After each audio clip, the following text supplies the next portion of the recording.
Ladies and gentlemen, welcome to this Cap Recap edition of On-Ayer. I am Ryan Ayers, and it's the story that's been basically beaten to death. It's like beating a horse.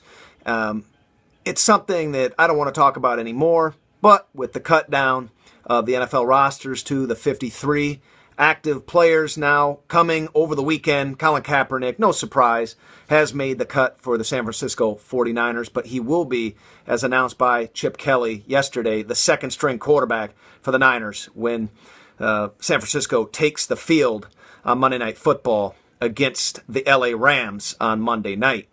But this is the issue I have with Colin Kaepernick that I want to just kind of wrap up from last week. He came to the podium after his performance, his game that he played a half on Thursday night, the final preseason game at San Diego, and really got extensive with the media about what he is doing with this kneel/sit for the national anthem. And I just wanted to pause for a second and call out his BS. I don't think this guy is doing this for any good or anything that he is kind of witnessed or been in disagreement with. I think it's a lot to do with his girlfriend that is pushing this and brainwashing him. That's my opinion. But the thing that I wanted to give a shout out to and call him on tonight before I never talk about this topic ever again, because let's be honest, look, he's probably not going to be in the league very many more years, and he's just a second-string quarterback trying to garner attention. And the thing I want to get to now is he brings up the so-called issues he sees with the United States right now and what's going on in America.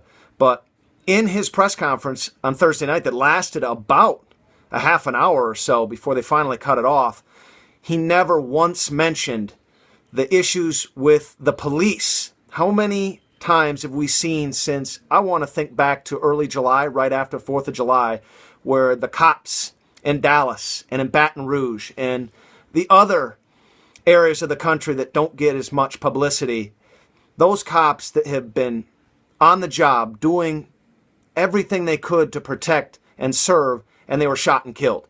He brings up all the stuff that is going to benefit him and his ideas that he wants to push for whatever reason. But I think we live in a great country. We all have faults. This country's had faults, and I think that's what's so great about the United States of America. We're always, every day, working to garner a better country and be better every single day.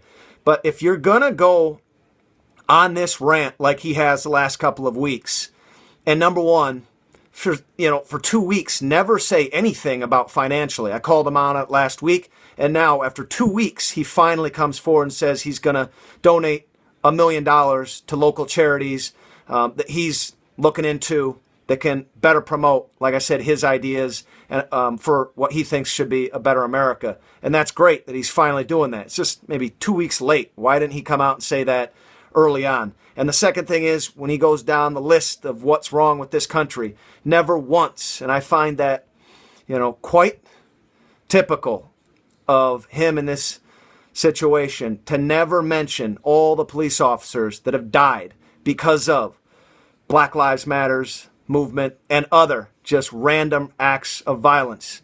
If you're going to go down the road he's gone down, at least mention all of the stories and all of the facts. He did not do that at his last press conference on Thursday night. And with that, I want to let you know, you've just been on air, and I am Ryan Ayers.